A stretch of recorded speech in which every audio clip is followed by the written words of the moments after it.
It's about damn time.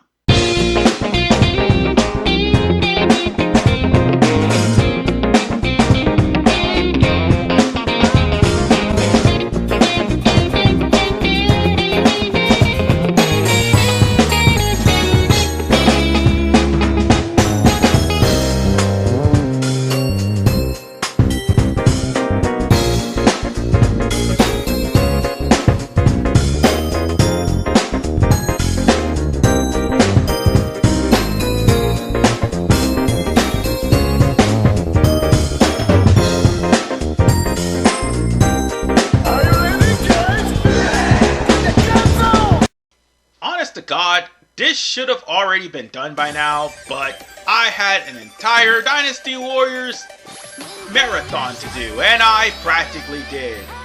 So with that said, ladies and gentlemen, this is the game that should have been episode 1, Hyperdimesion Neptunia Rebirth 1, the first of 3 in the remake trilogy.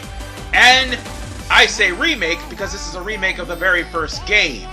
Ironically enough, the 20th anniversary would have a bastardization of this game called Reverse.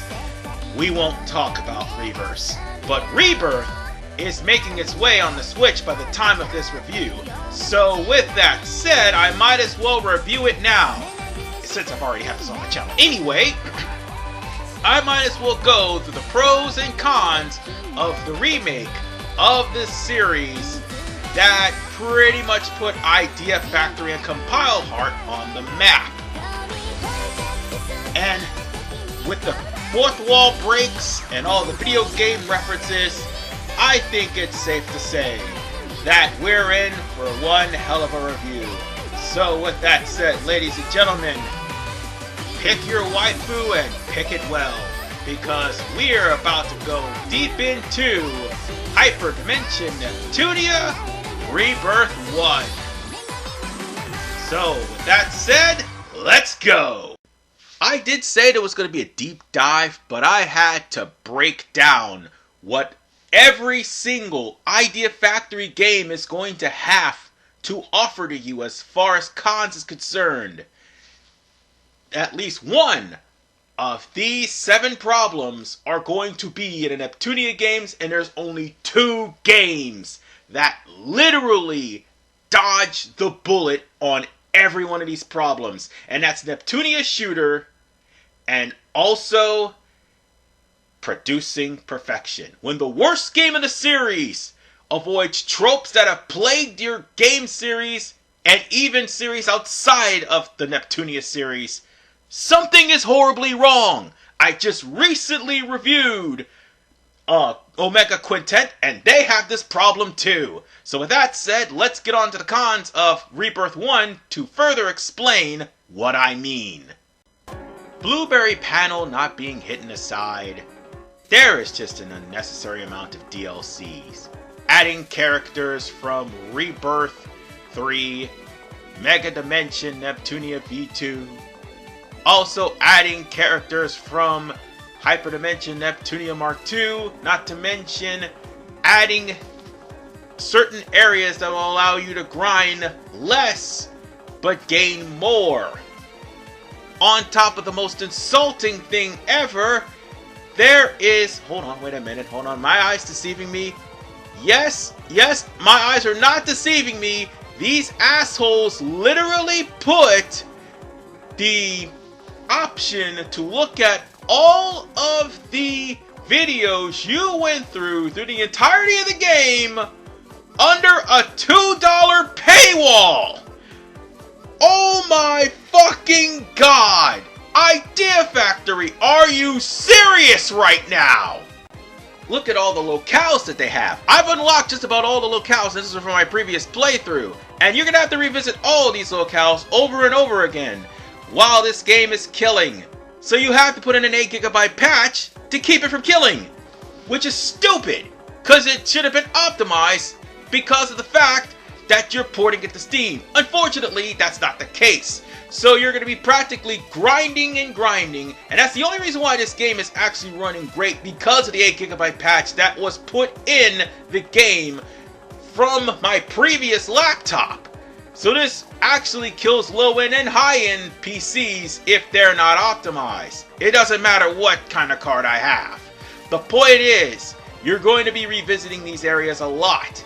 And you're going to be grinding a lot. You're going to have to grind to get more areas open for stronger enemies. You're also going to have to grind in order to get certain abilities that you're going to need in order for you to get any further. Hell, you're gonna have to grind in order to get the CPU candidates, because they're mandatory for the 100% ending.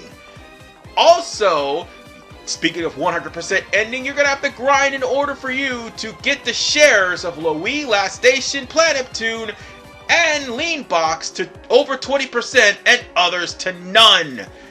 And not only that, you're going to have to grind in order for you to make sure that you can up the Lily ranks to 10 so that you can get the best benefits from your partner. Well, having a partner is okay. The fact is, the benefits is ridiculous. And aside from East War's Tome near the end of the game, it's the only way for you to get Nep gear to break damage limit early on without having to use the remake system. And lastly, there is 25 to 30% of the cutscenes in the game undubbed. This is something that is in every Idea Factory and every Compile Heart game. So get used to it, folks, because it's going to be something that will never go away. Needless to say, this is from the DLC, mind you. The Fairy Fencer crossover DLC that's no longer available. So yeah, on with the pros. Oh yeah, I almost forgot that this game is an asset flip of Hyperdimesion Neptunia Victory. So with that said, now we go to the pros. That track I used was from the original Hyperdimension Neptunia game. The actual soundtrack of this game is pretty damn good. But there's something even better than that, and that is, thank God, the healing and also the items are not tied to RNG anymore.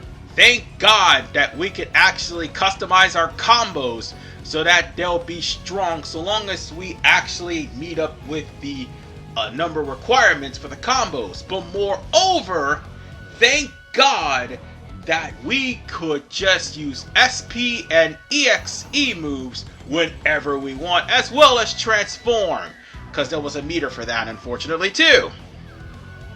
But whatever the case, you are practically going to have to use your wits and skill about you and use your combos, whether they're strong or weak, in order for you to do as much damage to the enemy as humanly possible. Never mind the fact the higher your shares are, the stronger you become. And speaking of shares, you don't have to worry about your shares going away when you die.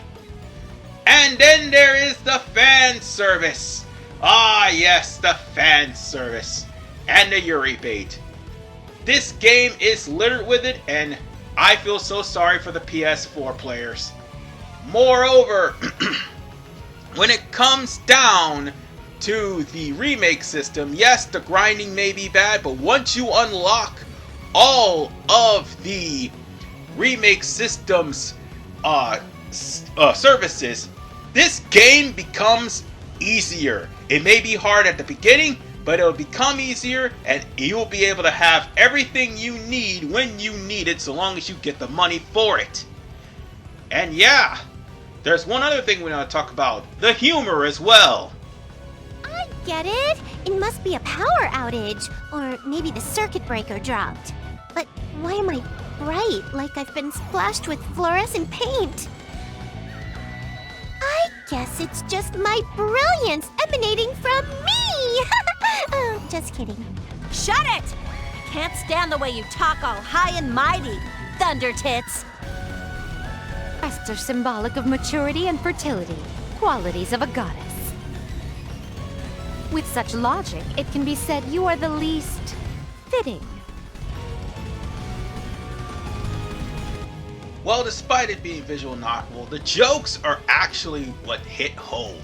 The fourth wall breaks, yeah, you might as well just kiss the fourth wall goodbye, and you'll be laughing your ass off in this game. because this humor pretty much makes up the story as well, as it's literally the console wars in waifu form. So yeah, with that said, ladies and gentlemen, it is time now for the rating. With the pros and cons compiled, it is now time to give this game its rating. Hyperdimesion Neptunia Rebirth 1 will get the rating of worth it. And the reason why is because primarily of the DLC. Locking things under DLC that shouldn't be under DLC is stupid. So forth is making the game grind heavy and backtrack heavy. The asset flips didn't help either. Neither is not dubbing 25 or 30% of the game. And then there's the fake difficulty. Oh, let's not forget about that. And the exclusivity, not to mention the fact that it needs an 8GB patch to work on Steam. Otherwise, everything else about the game is actually cool. The humor, the story, the fan service, the battle, the music, the remake system, but more importantly, anytime you die, it does not affect your shares, let alone you can finally heal. That alone in and of itself would be a good reason to start with this game first as opposed to the very first game of the series. Yeah, I gotta say I would recommend this before the very first game, or Reverse for that matter, because Reverse is a clusterfuck. So with that said, I'll see you all in the next review.